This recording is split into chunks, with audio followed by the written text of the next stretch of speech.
Hello everyone, সবাই কেমন আছো?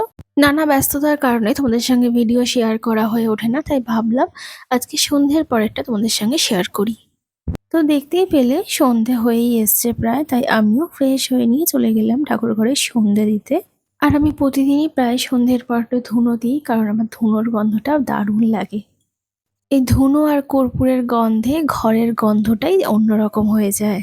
যাই হোক, সন্ধে দেওয়ার পর চলে গিয়েছিলাম সন্ধ্যের একটু টিফিন করতে। আর আমার কাছে ছিল ওই পপকর্নের ছোট্ট প্যাকেটটা, তাই ভাবলাম ওটাই আজকে খাওয়া যায়। আর সাথে নিয়ে নিয়েছিলাম গ্রিন টি। আর এই সন্ধ্যের টাইমটা আমি রোজ একটু টিভি দেখি টাইম স্পেন্ড করি, তারপর নিজের কিছু কাজ ছিল সেগুলো করে নিলাম। তারপর চলে গেলাম রাতে ডিনার করতে। আর আজকে রাতের ডিনারে মেনুতে ছিল রুটি, মিষ্টি আর একটু সাথে স্যালাড বানিয়ে নিয়েছিলাম। তো আমার আজকের দিনটা তো এভাবেই শেষ হলো। তো চলো, আজকে ভিডিওটা এখানেই শেষ। আবার দেখাবে নেক্সট কোনো ব্লগে। ভালো থেকো। Good night.